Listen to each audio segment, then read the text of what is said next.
that'd be wonderful. If you have any questions at all, just pop them in the chat box and we will, I guess, pause intermittently to take them throughout the session. And I think that's everything for now. I will be putting my work email in the chat in case anyone has questions that don't get addressed during this session. And with that, I will pass it over to Sue. Thanks, Nora. Appreciate that. I appreciate working with you guys to bring these workshops to everyone. So good afternoon. Again, my name is Sue Rogan, and I am the Director of Strategic Partnerships with the Cash Campaign of Maryland. And in case you don't know about us already, the CASH stands for Creating Asset Savings and Hope. So we work with a lot of partners across Maryland to provide different programs and services to help people build their financial stability or their financial well-being. So I want to just tell you about some of those programs and services in case you can take advantage of them or tell other people about them as well. So one of our biggest programs is free tax preparation. So this is for families who earn under $57,000 a year. They can have their taxes prepared for free. Now, because of the pandemic and the health concerns, we are doing this service in a couple of different ways. We're doing drop off where people can drop off their forms to us, or we can do appointments in person on a very limited basis with a lot of safety protocols put into place. We are doing back taxes now, so please feel free to tell people about that as well. We also have a financial coaching and a financial planning program. So the financial coaching program is where you can work one-on-one with a financial coach virtually. You'll download an app to your phone. They'll be sending you text messages and little reminders, but you can work with them for as long as you want to. Most of the people that we have entering the program work with their coach between 6 and 8 months. So they'll help you identify what are your financial goals that you want to work with, and then they will help you create those steps to make sure you're going to meet those goals and be able to sort of add the support, if you will, to be able to say, hey, you said you wanted to save, $100 in this month. How are you doing on it? And then really celebrating the success with you. So basically a coach kind of walks along the journey with you in achieving your financial goals. The financial planning program is a little bit different. This is where we have certified financial planners, or CFPs, sort of the gold standard in financial advising. And they're donating their time to us to work with people who want to create a financial plan. So you get to meet with them twice. Once is where you're going to answer their questions, kind of give them what your goals are, how you're doing in terms of holistically around all of your financial health, including insurance, retirement planning, and any goals that you may have. And then the second meeting with them, they'll actually present you with a real verified financial plan that is customized to you. This typically would cost around $1,500 if you were going to pay a CFP to do it. So we're really grateful to have them donating their time to us and want to offer this program to people who are on this call and others. We also have the Cash Academy, which is www.mdcashacademy.org. And this is a website that lists financial education classes such as these in partnership with the Department of Disabilities. They're all fact-based. They're all not selling any products or services because we screen all of the educators and the content. We really make sure that people have a place to go to learn about finances, because we know we may not get it consistently in school or in higher education or through friends and family.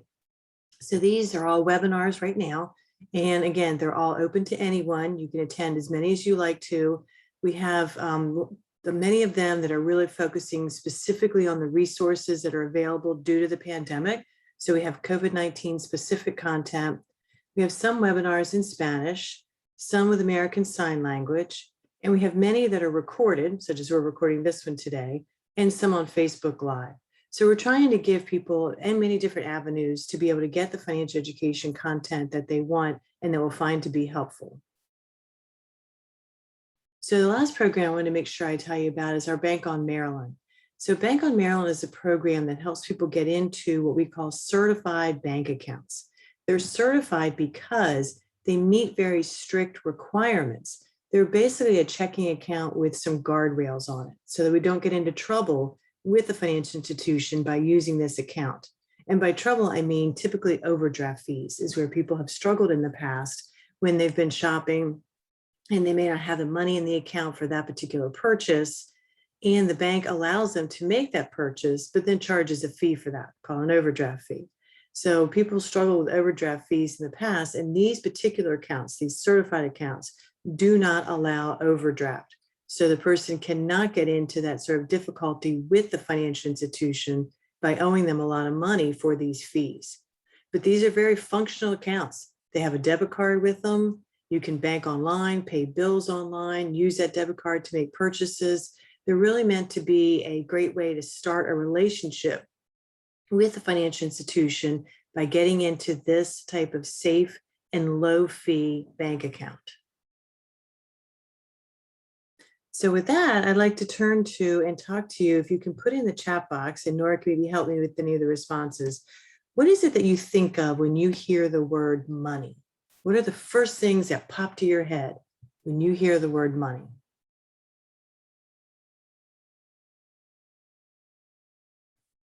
So if you can go ahead and put a couple of ideas into the chat.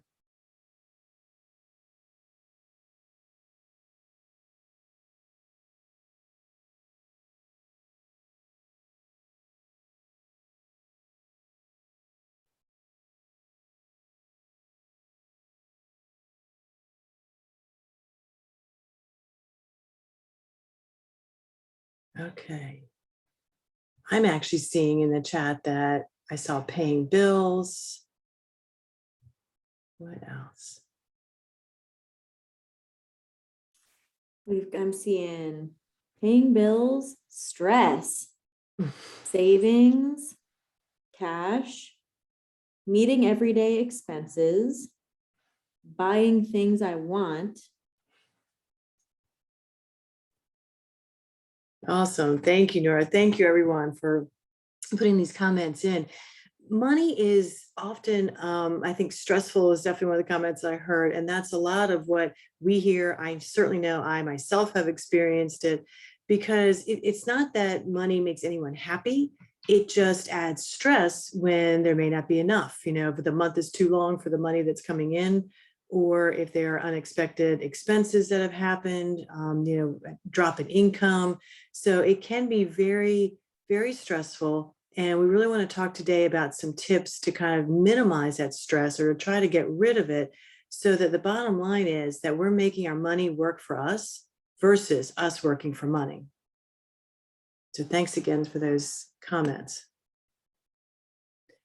So I want to share with you the definition of financial well-being that was developed by the Consumer Financial Protection Bureau. This is a federal government agency, and they do an awful lot around financial education. And so they were trying to help us in the field of those of us who are working in financial well-being, to help us understand, what does it mean when everything is going well financially in someone's life? So they went out and did interviews of thousands of consumers in America and asked them that question. When everything's going well with finances in your life, what does that look like? So they came up with this definition. And the definition is, it is a state of being where a person is meeting their current and ongoing obligations, have secured the future, and are able to make choices to enjoy life. That's my favorite part. And what that translates into for us is that we're able to manage our day-to-day finances. As some of you commented, right? Making purchases. Can I get my groceries? Am I able to pay my bills on time? So in a day-to-day aspect, I'm able to handle and get what it is that I need. And then we're also able to absorb financial shocks, because hiccups in life happen, right? A car breaks down, appliance in your house breaks down, someone maybe needs some medical care, something's going to happen. So being able to have that savings in place to absorb the financial shocks is a part of this definition for financial well-being. And then meeting our financial goals. So it's actually important to take some time to think about, what do you want to do with your money? Is it buying a home? Is it buying a car? Is it going on vacation, whenever it is that we feel we can do that safely? Whatever it might be, which is very individual to all of us. It's important to take that time, because if we don't start thinking about what do we want to do with our finances, life just kind of comes and goes. And then, 6 months has passed by, and now we really need a car because the current one is breaking down, but we haven't made a plan and getting ready for the goal of buying the new car. And then again, that last piece, that's my favorite, having the ability to make choices to enjoy life. whatever that might be. Again, it's personal and individual, but that's part of what it means to be okay with our finances, is that we have a little bit of fun in there too. And we're going to talk more about that too. So where do we start with trying to think about our financial well-being, and how are we doing? Well, we really encourage everyone to start first with understanding some of the reasons and the psychology behind your financial decision making, and take a time to look at it and decide, is this being helpful for me or is it not? So for example, one of the things I wanted to share with you is that there's a really cool field called behavioral economics, because traditional economics in the past said, if someone is given the right information at the right time for them, then they will make the best financial decision for themselves. So that would translate into, you might not give someone in high school a lot of information on buying a home because they're not there yet. Maybe you would give them information on buying a car. But if they were given the right information at the right time, they would make the correct decision that's helpful for them. Well, I don't know about you all, and feel free to put this in the chat. I have definitely made some decisions that later I was like, what was I thinking? Why do I need to have 4 different Ravens games apparel in my closet when I only need 1 at a time? What did I need those other 3 for? Why did I spend this money that I didn't need to do? So as we start to realize that maybe as humans, we're not quite as rational in our financial decision making as traditionally thought. So this amazing field developed to combine the field of psychology and the field of economics together. And now there's been significant research that shows exactly sometimes how irrational we can be with our financial decisions. And so I wanted to share some of these concepts with you, because maybe it's an aha moment for you, just like it was for me. So the first one I want to share with you is about the right identity. So we all have different identities in our life. I put dog owner up there because I now have 2. In the past, at one time, I did have 3. Please don't judge me. We also have roles of maybe being a son, a sister, a church member, a brother, a neighbor, a daughter. So we all have different roles in our lives. And sometimes we make decisions when we're in that role versus being in the role of, I am really controlling my money so that I know where it's going. So for example, I'll give you one where I was working with a couple in our coaching program. This was a husband and wife team who had 5 children. And they were having a lot of difficulty making all of the bills getting paid every single month. So the 8th grade dance came along for their son. Now keep in mind, try and channel yourself back to middle school, right? Middle school is a little challenging for some, and the dance was particularly stressful for their son. So dad took the son out to go shopping for clothes for this very important, very stressful dance. He spent $250 on one outfit for his son to wear to this dance. Now think about that for a second. He did that in his dad role, because as a dad, he wanted his son to feel very confident going to this dance and very, I look good, therefore I'm going to have a great time. And so he didn't really care about how much money he was spending.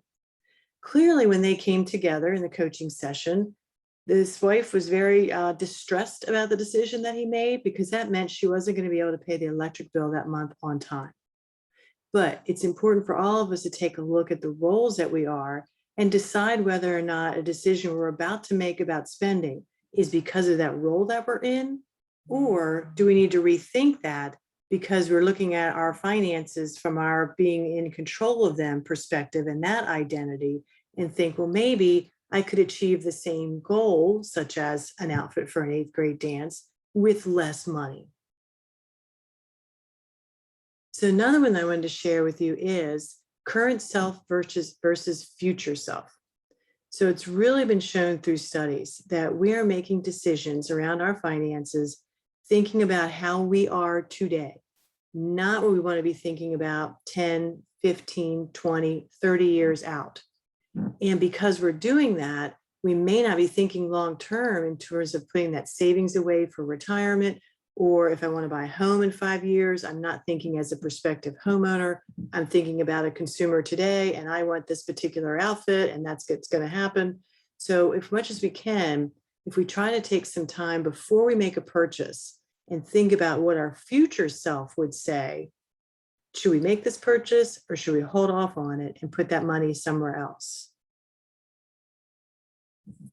So the next two concepts, and we're going to do an activity together, is money values and money habits. So money value is a belief, and it may sometimes be subconscious because we're not really thinking through why we have this belief or this thought that basically an item or a particular service is important. And because of our money values, it's shaping what we're spending on. Now, once we look at it and acknowledge it and really decide, is this money value working for me or not working for me? If it's not, then we change it. So for example, we all need to live somewhere, right? So our home is a big money value. How much we pay for it, how much stuff we put in it is a big money value. Same thing with transportation. If we need to have a car, what kind of car is it? How expensive is it? How much is it? The insurance and the repairs and maintenance. Those are two very big examples of money values, but there's lots of others. So put your thinking cap on. We're going to go over and discuss these together in just a minute. So money habits are slightly different. A habit is actually something that literally has gotten into your brain. It's gotten past the part of your brain that makes conscious decision making. And it's now in the part of the brain that's sort of an unconscious decision making, because that's how our brains work, and it's amazing. So one example is probably when you brush your teeth in the morning. You probably do it a certain way. That's a particular habit. Maybe what you do when you first get up in the morning is a particular habit. You don't think about it, you just do it. Same thing happens with some financial decisions. They kind of just are routine. We just always go here on this day and get this, or Friday's pizza night, whatever it might be. It's usually a little bit, I would say, somewhat smaller dollar amounts potentially than perhaps what a money value might be, right? Because the money value of a home is not the same as our habit, but they're connected. So habits are routine things that we just spend money on without, again, consciously making a decision on. Sometimes buying lunches to school, having our children have the money to do that, that's a habit. Sometimes getting fast food lunches when we're out and about, that's another example of a habit. So if you can, again, please put your thinking cap on and put in the chat box, what are some money values and money habits, either that you have or that maybe you've seen other people have?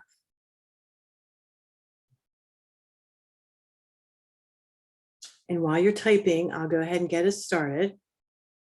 I know a big money value for myself and my family is the joy of going out to eat. It's fun to let somebody else cook it. It's really fun to let somebody else clean it up. And it's just enjoyable. And over time, we have definitely evaluated how much money we've spent in going out to eat and decided to cut that back and put that money towards other things. So that's just an example of one money value. Going out to eat can also be a money habit. So let's see if there are comments in the chat box. Let's see, someone suggested buying yarn to make clothing for loved ones. Absolutely. Great example. Picking up things in the store and ending up overspending. Oh boy, stores are really good at separating us from our dollars, aren't they? I mean, it feels like the minute you go into Walmart or Target, like dollars just flow out of your pockets because it's like, oh, this is not expensive. Let's get this and add it to the cart. That's a really good example. One that I've noticed for myself is I really like to go hiking. And there was one time that I looked through my bank statement and tallied up how much more gas I was buying because of how much more I was going hiking since COVID started. Yeah, and again, we're looking at it to see if that's okay with us because that's what we need to do in a stressful time, or if it's something that we need to change. So thank you all again very much for these examples. A couple other things that I'll tell you if people have shared with us, and I've noticed with myself too, is some people really share with us that they have a habit about buying candy, that they really have to have a line item in their spending plan because candy is kind of a money value for them, or it's at least a habit. Dry cleaning can be, sometimes that's a bill that sort of sneaks up on people and how much they spend in dry cleaning. Maybe not now if we're not going as many places, but in the past. So there's a lot of different things. And again, it's all very individual and personalized, but it's important to take a look at what are your money values and your habits, and do you want to make a change for them? So here's some examples that people have shared with us as well, right? Clothing is very important. We all have to have it, but how much of it we have, how much we spend for it, that's a big money value. Memberships, whether to gyms or apps that you get on the phone or different organizations, those are money values. Insurance, one woman shared with us that because she saw what happened to her mother-in-law when her father-in-law passed away without any insurance, that insurance was a big money value for her to have in place in her household. Personal grooming, how often we do it, how much we spend for it. Vacations, very important, but a big money value. And saving for retirement. So these are just all some examples of money values. Money habits are, again, as I mentioned, eating out, coffee, candy, movies, how many streaming services people have, how much they use Uber or Lyft and pay them to go places. And then savings can also be a habit. So if the money habits and money influencers and all these things are working for you, and if it fits in your budget and you're able to cover it all, that's awesome. Woohoo, you got it covered. But if not, if you're starting to look and say, you know what, I feel like maybe I am spending maybe nor too much on gas for, going hiking, or if I'm spending too much money on going out to eat, then some things to think about are, is there a way to get that item or service less frequently? So instead of every week going out, maybe it's every other. Find a way to get that item or service for a lower cost, whether you're using a coupon for something, or if you can find a way to get it less expensively at maybe a used store or something, a consignment store, or just find a substitute item and service. The bottom line is it's your money and your decisions. So people should not be judging what you are making decisions on with your spending, but you need to be in control of it. So again, you're making your dollars work for you versus you working for dollars. So let's turn our attention for a minute now about a budget or a spending plan. And the reason I have this image here of a colander is that if we don't have a budget or a spending plan in place, money just tends to flow out of our pockets like water goes through this colander. So it is an incredible tool for being in control of our spending and knowing where things are going. So the first step with it is to track your expenses. In our coaching program, one of the things that we found really early on is that the first session with the coach, the person says off the top of their head what they think their expenses are, what they spend on rent or mortgage, gas, groceries, any other bills. And the second month when they come together, they have tracked their expenses, every single dollar, for an entire month, whether they used paper to write it down, a computer program, or their phone, when they're out shopping, or some people got their receipts and kind of did it that way, but they kept it for an entire month. And particularly in the category of groceries, not one person was actually correct from what they thought they spent in the first month meeting with the coach to the second month when they had actually tracked what they spent. Not one person got it correct on what they spent, particularly when it comes to groceries. So it's really important to track every dollar and see where it's going. Next, I know we all know probably what our needs and wants. And we've probably heard somewhere in our life growing up that we really need to focus on our needs and not so much on our wants. But one thing I want to just discuss with you, if you could put in the chat for just a quick second, is under the category of groceries, is that a need or a want? If you could just type that quickly into the chat, that would be great. So groceries, a need or a want?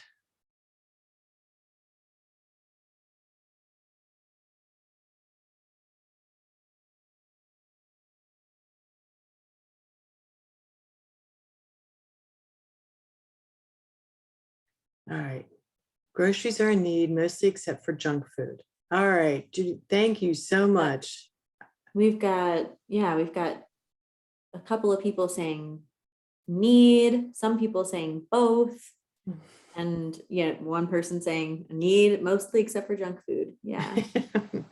Thank you very much. I appreciate that. And thanks, Nora. So you're absolutely right? We need to eat stuff. We need to eat. But even within a need category, there are needs and wants. So I want junk food for sure. When it comes to potato chips, I am there, but I don't need them. So even within these categories, it's important for us to take some time to look and see what we're spending in case we want to make some different decisions and say, you know what, I'm going to cut back on, X dollars in groceries and put that towards my goal that I want to do to buy a home or buy a car. So needs versus want is important, but even within the need category, it takes time to look at it. So when you're creating your spending plan, you're going to take a look at what income is coming into your house from anywhere. Maybe it's coming from benefits, maybe some kind of incentive program. Maybe there was stimulus money that came in this year, or maybe you have a side hustle, anything that you're doing to generate income. So take a look at any sources of money coming in, and then taking a look to see, is it the same amount every single month, or does it kind of vary and go up and down? Because that's going to make your planning process a little bit differently. And then your expenses, what bills do you pay every single month? Because you've tracked them now for an entire month. Is there rent? Are there medical bills, utilities? How much are you spending on groceries? Do you want to try and tweak that? And then you're going to look at what are your categories of expenses. So you're probably going to have housing, transportation, food, clothing, insurance. Those are the typical some of the categories. And then putting in totals for each one of those categories. And just a note on periodic expenses. These are expenses that don't come every single month and sometimes get lost and then hit us pretty hard when it's due that month. So for example, let's say our car insurance is $600 in June, and we pay another $600 in December. So if we don't have any money getting ready for this bill, covering a $600 bill in June and then another one back in December without having any money saved up for it, that's going to be a hard hit and probably derail the rest of our spending plan for that month. So we're going to want to put away $100 a month for each and every month. So when we get to June, we will have had those 6 months of $100 each, and we have the $600 ready versus it not being there. And if they always think about putting savings into a spending plan. Often we think that there are so many expenses that we have and our income might just be a little limited in certain ways. We don't think that we can save. And I have experiences with so many people that we've coached or that have been in our classes. Everybody can save something. And it's really important to get into that habit, whether it's $1 or whether it's $10. So think of it as sort of empowering you, because you are important, and it is important to pay yourself first. You're worth it. You need to put this money away. Maybe you're saving for a rental deposit if you need to move, any kind of training programs or certificates.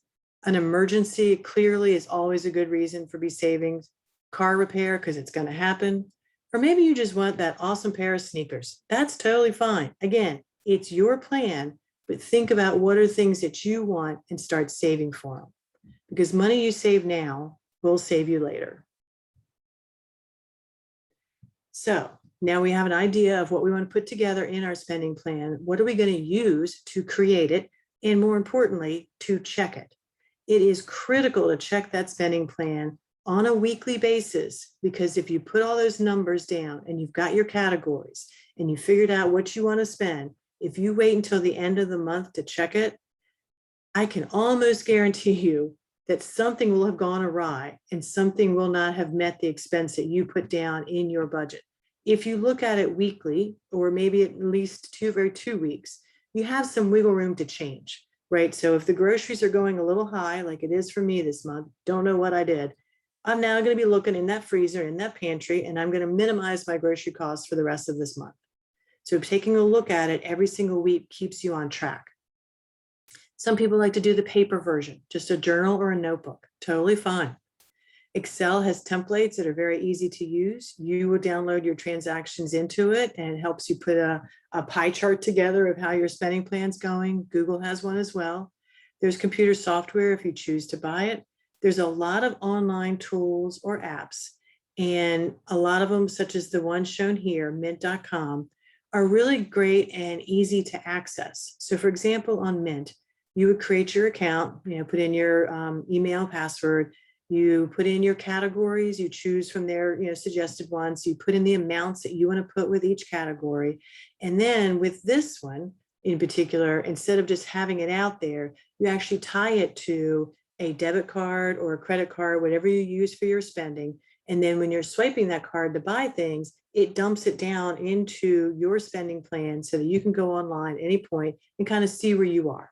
It makes it into transactions. Sometimes you have to recategorize them, but it can be very helpful to have a very visual picture of where you are with the amount of money that you're spending so far this month.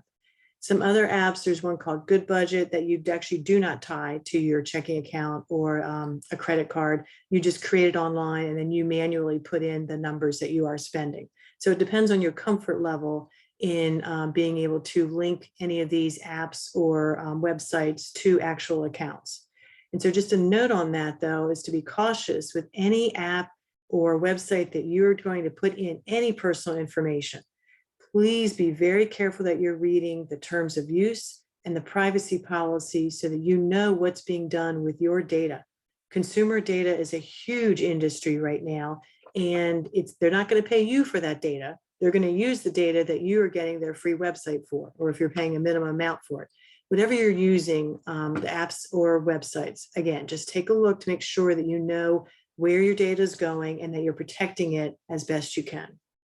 So we have some sample spending plans I just want to show you.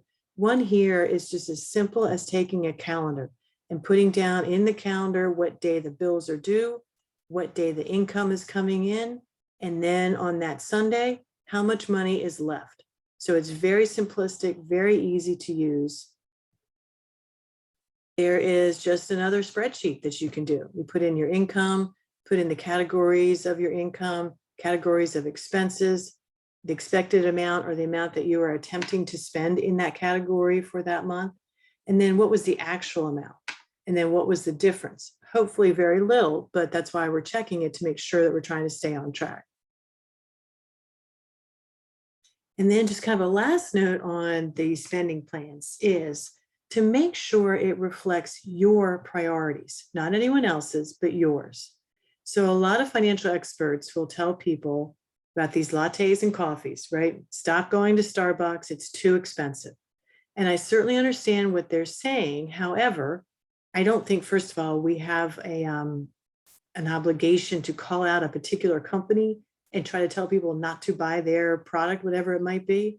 And more importantly, I think it's important for us to note that if there's something that we need to get through the day to help with our mental health, maybe it's the hiking, maybe it's, going to get one thing that we like once a week, whatever it might be, just make sure it's in your spending plan because you're going to probably do it anyway, but you just want to make sure that you're recognizing it and seeing if it's meeting your goals. And if not, then it's your choice that you're making to cut back on it and maybe put that money towards something else. So making sure that your spending plan reflects your priorities and what you want to do with your money. Now, a couple items that people typically forget in their spending plan, any kind of education expenses. Car repair is one that I typically see most people absolutely not making a category for, and it absolutely needs to be a category because at some point that car is going to break down. And if you don't spend the money that month, just plug that right into a savings account so that when that repair happens, you'll have the money in the savings. If you have a pet, as I shared with you, I now have 2 dogs. You need to make sure that is a category in your spending plan because those critters can be expensive. And then putting in some amount that you're comfortable with on holiday or birthday gift giving, because at some point you're likely going to be doing that and you want to get ready for it versus putting that on a credit card and then trying to pay it off later. And then please, please, please remember that piece of the financial well-being definition about money is there to allow you to have choices to enjoy life. So make sure you're always putting something in your spending plan for fun. So one lady that I was coaching was a single woman and she was living off of disability benefits, which is around that $773 a month that she had. And she self-identified as a shopaholic because she just loved that rush of adrenaline when she went into a store and made a purchase. And so she was struggling though and came to us for coaching because she was going into overdraft fees, right? That the disability amounts of money coming in are challenging sometimes to make that work. So we had the goal of how can we help her not go into overdraft because that's fees, that's money that she doesn't want to pay. How can we help her create this spending plan that allows her to also do some kind of shopping, because that's what she loved? Well, sure enough, we sat down together after a couple of months. Now, this took about 6 months to work through all of the different aspects of her finances, along with her understanding her own psychology of decision making and making those difficult decisions of, here is my goal. I don't want to pay overdraft fees anymore, and I want to be able to live, and I want to have a little bit of fun, which is my shopping. So sure enough, we came down to it and figured out that she would have $25 a month to go shopping, whatever she wanted to do. That's not a lot of money, but she made it work by going to thrift stores and the dollar store, and she was still able to have her fun. So it's important to make all of those pieces work. So when we Can I talk just about, stop you for a second there? yes, please do. There's a couple people mentioning that they're not seeing your slides. Oh, Are dear. you? And Okay. I'm not either. Oh, dear. Have you ever seen, were they not there? Oh no, the share screen is stopped. Oh, I'm so sorry about that. You were so engaging. I kind of thought you were just being engaging.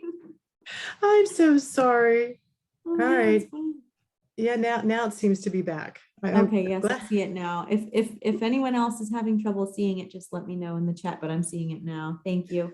Okay, and I will, we can make sure to send these out since you weren't able to see them through all, but I'll just Yes. kind of show these Absolutely.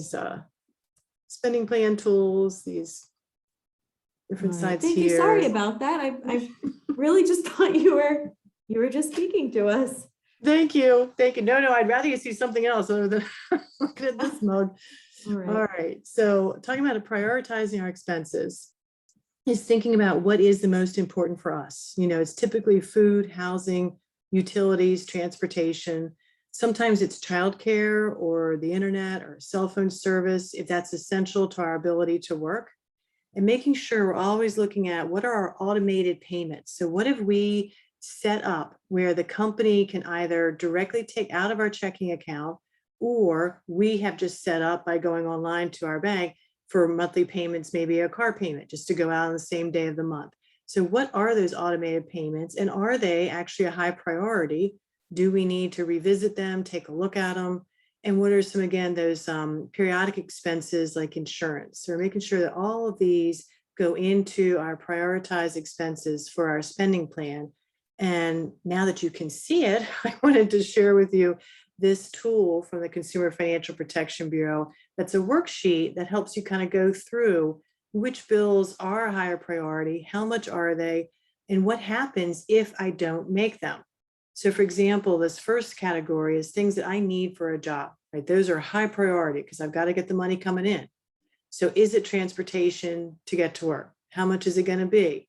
And then things to consider are, if you miss a car payment, you're likely going to have to pay a late fee, and you do risk potential repossession of the car. Your credit record will probably be impacted because it'll be a missed payment, and your credit score may go down. So this tool can help you sort of go through your expenses and help you with prioritizing them. All right, and then I wanted to leave you with something that coming up with a somewhat catchy acronym called the SMART method, in terms of thinking, how do I handle finances? Also, how do I handle it if by chance some income has been missing due to this pandemic or other issues that come up? So the S stands for stop or postpone. So taking a look at all of your expenses, what are some things you can absolutely take out? Just get rid of it and put that money elsewhere. Are there things that you can put off a little bit? Now, car repair is not one I recommend you postpone, because if you don't do regular maintenance, or if you don't deal with a repair that needs to be done, it usually gets more costly. It usually costs money to push those things off. But if, for some example, you might be thinking about doing some redecorating in your home or doing a home modeling project, can that be postponed for a little bit until you get to a place where you feel comfortable in spending that money on it? So the M stands for monitor. That's the spending plan that we've been talking about, how you're going to create that, how you're going to check it on a weekly basis, making sure you know where every single dollar is going. The A stands for allow. What expenses are you actually going to spend money on? And it's going to be okay. You're all right with it. And of those expenses, the R stands for reduce. So what can you reduce from the expenses that you've said, yes, I'm going to do this, but can I bring it down even just a little bit? So for example, during this pandemic, I haven't been driving very far. So I called my car insurance, and sure enough, I got a pretty hefty discount on it because I'm not driving anywhere. So taking a look at every single expense and seeing if you can reduce it. And the last one is talk. So we talked about this in the beginning, that money can be a little bit stressful. So please make sure that you're finding some way to discuss any concerns that you may have, whether they're little or they're big, with a trusted family member or friend, or reaching out for one of our coaches or the CFP planner to make sure that someone is available to talk with you and to help you think through what are your options? What are the best solutions that work for you? Because one thing I've learned in dealing with financial issues is that there's always hope. It can always get better. But if we're not talking about it, then we can't get the help that we need to get there. And then the last thing before we open it up for question and answer is I always have to say that we need to think about protecting our money. It's our money. We worked hard for it. And any way that we're getting money coming in the house, it's up to us to protect it from not going out to scams. And there are an awful lot of scams during this time in general, and in particular during this pandemic.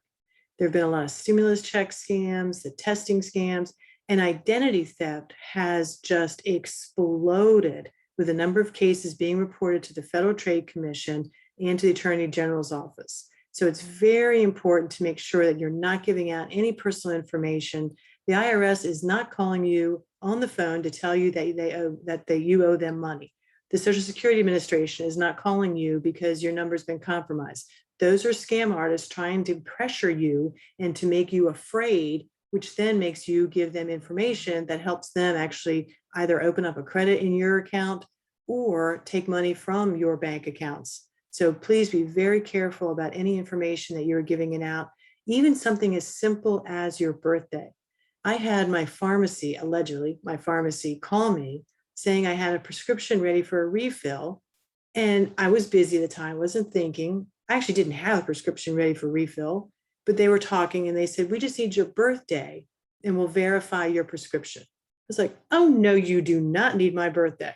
So thieves now are trying to get little bits of information from us, and they literally put it together in a huge spreadsheet and sell it. So it's important that even little bits of information are a red flag to us, and that we're not giving out this kind of information, whether it's by text, email, phone, in person, however it is someone's trying to get it from you, you need to be on guard. So I also want to refer you to the National Disabilities Institute. They have created a financial resilience center.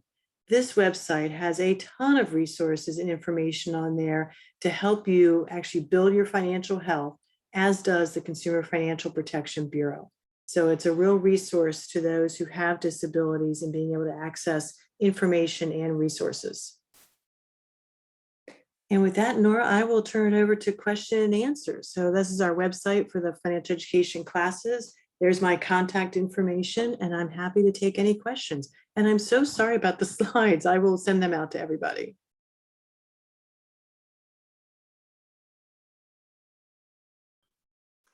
I'm so sorry for not catching that sooner. It's been a long weekend so far. It's a Monday, right? This is definitely Monday.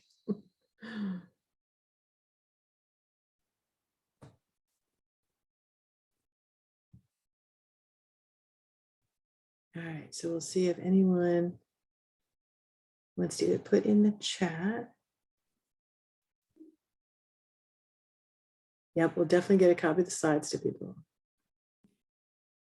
Here we go. So what protection can be given to people who are cognitively disabled so that they're not vulnerable to scams? Good question, really good question. And believe me, they're certainly a target for those who would like to separate them from their personal information or their dollars. So some ideas or tips is to work with the person and let them kind of set up a practice of whenever someone's calling, texting, emailing them and asking them questions, that they have a phrase that they use, something maybe as simple as, no thank you, or I need to talk to my friend before I can give you that information. So setting them up ahead of time to know and understand that sometimes people try to take your information and they're not good people. And we need to not give them any information. So if you get a call or a text that's asking for information, call me before you give it out, or whoever the person might be that's trusted in their life. So if they can set up a automatic response of what to say when they get the request, and if they have that network, that kind of support system there, whoever it might be, to turn to say, I just got a call from this company. I gave them my response. Do you think I should give them my information? So kind of keeps them out of the contentious or potentially stressful conversation with the ID theft or whoever might be on the phone trying to get their information, pressuring them. They just have a standard response, and they have a standard trusted person to talk to ask whether or not they should give out that information. I hope that helps.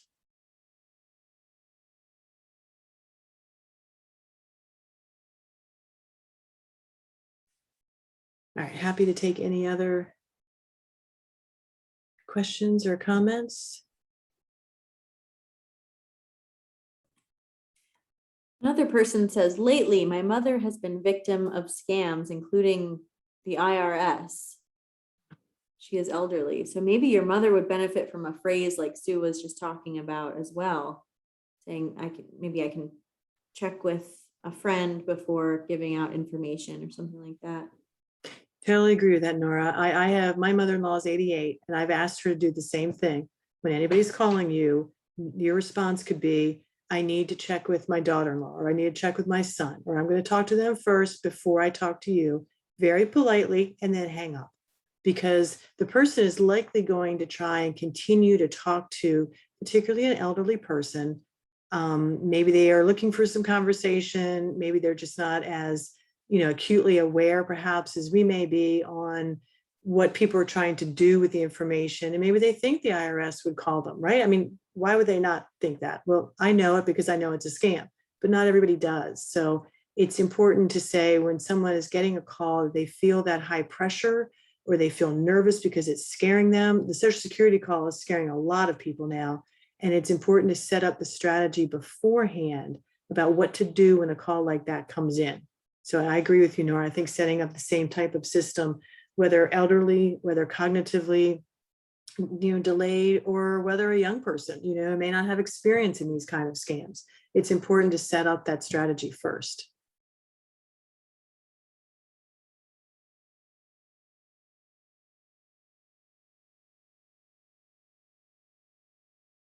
All right, so we do have a few minutes left if anybody else would like to ask any kind of questions around finances. I'm here to answer any of your questions. I am a accredited financial counselor. That's what the AFC stands for there. So even if it is not around a spending plan or protecting your money, feel free to throw a question there and I'm happy to answer it.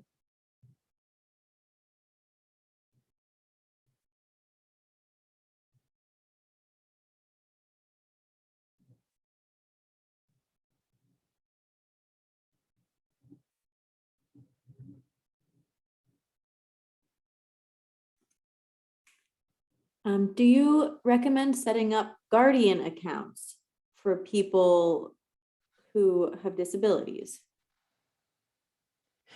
So I think there's a lot of cases where that would be very helpful and is appropriate.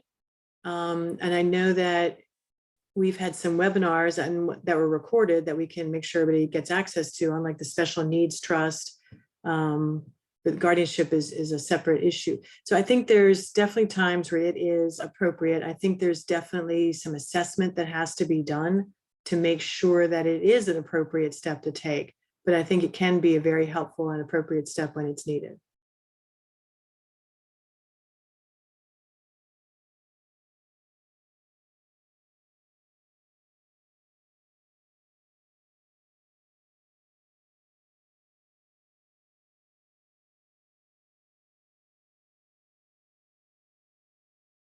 Well, Nora, if there aren't any other questions, I'll turn it back to you to close us out, and then we will stop the recording and shut this down and make sure people get the PowerPoint slides, and then those all get out sent to everybody. All right, great. Yes. Just one last time, so sorry about that mix up, and we'll be sure to send out the slides to everybody who's in attendance today.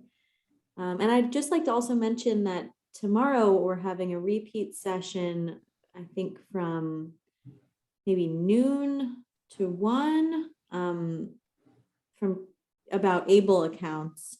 So if that's something that anyone wants to learn more about, you can join that session. And if you want to get the link, you can email me with my email address that I put in the chat earlier. Oh, we've got one more question. Who would you go to for guardianship assessment? Good question. Generally speaking, and Nora, you may know some resources as well, I would refer someone to an attorney that specializes, actually really specializes in this type of legal situation, and see if you could find a pro bono one if possible, or see if there's organization. Legal Aid may have some information on this, but I would definitely contact someone who has the legal expertise in this field. Absolutely, I agree. All right, well, with that, yeah, we have for the rest of the month quite a few more sessions around these topics. And if you can follow the Maryland Technology Assistance Program on Facebook to see announcements of what sessions are coming up, and you feel free to email me with any further questions. And thank you so much for joining us today. And thank you so much, Sue. That was a wonderful presentation. Thank you, Nora, for this partnership. I'm going to stop the recording. And